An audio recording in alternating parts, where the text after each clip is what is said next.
Welcome back. Politicians accused of moving gun to rural communities in South Sudan. This story is about firearm and communal violence. South Sudan Interim Minister Aliu Ayeny Aliu has made a serious accusation against some politicians in South Sudan. Speaking during a parliamentary session in Juba, the minister says some politicians were sending firearms to their home areas. According to the minister, the stated reason was to protect cattle, but he said the weapons were later being used in communal violence.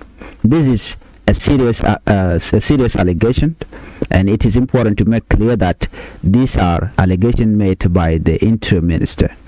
They should not automatically be treated as a proven fact against every politician or every community mentioned.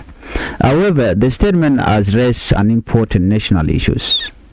How do guns reach rural communities, and what happens when those guns are used in local conflict? South Sudan has experienced many years of conflict. As a result, firearms are present in many parts of the country. In some rural communities, guns are seen as a means of protection. People may believe they need weapons because their neighbor have weapons. One person get a gun, another person get one, then another. Soon, everyone believe they must be armed. This creates a dangerous situation. People may say, I need this gun for protection. But the same gun can later be used during a cattle dispute, a revenge attack, or a communal or a community conflict. That is one of the biggest challenges facing disarmament effort. People may be afraid to surrender their weapon because they do not trust that others will do the same. Minister Aliu say firearms are extremely common in some cattle camps in South Sudan or in Warab State, some part of South Sudan. He used a strong comparison to describe the situation. He said finding an AK-47 in Warab could be easier than finding a doctor, teacher, or government official. The statement was meant to show how widespread the problem of gun has become. Whether or not every part of that comparison reflects the situation everywhere, the broader issue is clear. The presence of firearms in communities creates a major security challenge. When weapons are easily available, local conflict can become much more dangerous. To understand this issue, we also need to understand the importance of cattle in South Sudanese society. Cattle are not simply animals. For many families, cattle represent wealth. They can be part of marriage arrangement. They can provide milk and other resources. They can also represent family story and social status. Because cattle are so important, cattle theft can create serious anger.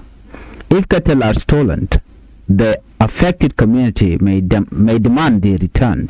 If they are not returned, some people may seek revenge.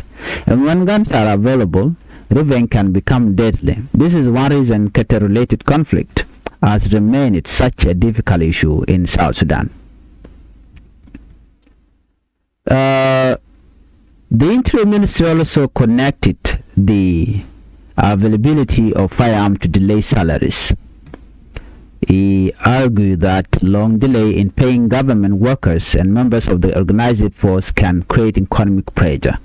When people are not paid for long periods, they face serious financial problems.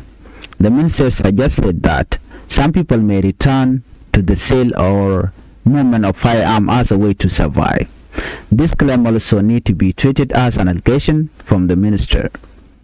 But it is a broader question. What happened to security when government workers are not paid on time? What happened when police officers, soldiers, and other security personnel face financial hardship? And what happened when people are available outside formal government control? These are not small questions. They are national security issues. The interim minister was answering questions from lawmakers after a recent clash in Warab State. The clash reportedly caused death and injuries. Because of the violence, lawmakers wanted the interim minister to explain what the government was doing about insecurity and the spread of firearms. This shows that Parliament is also concerned about the situation. The problem is not limited to one village. It is part of a larger debate about security in rural South Sudan. Let's look at Warab security challenge. Warab state has experienced serious communal violence over the year. These problems have included revenge killing, cattle theft, army attack, and other forms of insecurity. When violence continues for years, communities can become trapped in a cycle. People began to remember all attacks. Families remember people who were killed. Young people grow up hearing stories about past violence, then a new incident happened. And instead of treating it as one isolated event, people may see it as another chapter in an whole conflict that makes reconciliation much harder. The question is, who should control the gun? This is one of the most important questions raised by the minister's statement. If firearms are being sent to rural areas by a powerful individual who is responsible for stopping it, if weapons are being used for cattle protection, what happens when those weapons are used against another community? And if people surrender their gun, who guarantees their safety afterward? These questions have no simple answer. Disarmament can only work if communities trust the process. People need to believe that the law will protect them. They need to believe that their neighbor will also give up illegal weapons. And they need to believe that government security force will act fairly. Without trust, disarmament can become very difficult. Whenever we talk about guns, it is easy to focus only on numbers. How many guns? How many people killed? How many injured? But every number represents a person. A father may not return home. A mother may lose a child. A young person may be injured for life, and family may lose its source of income.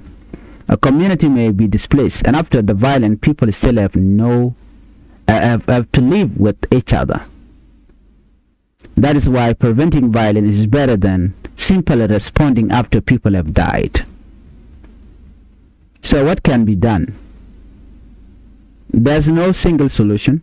The government needs stronger control over illegal firearms. Communities need to participate in peace efforts. Traditional leaders have an important role. Religious leaders can help promote reconciliation. Young people need alternative to violence. And leaders must be careful about the message they send to their communities. If political leaders encourage people to arm themselves, they may create a problem that becomes very difficult to control later. Security should not become a reason for communities to build larger private arms. The long-term goal must be a situation where ordinary people can live safely without depending on illegal weapons. If you are new to Changfied YouTube channel, I would like you to channel by subscribing, turn on the notification bell so whenever we upload a new video, you can be notified. Thank you for watching and bye-bye.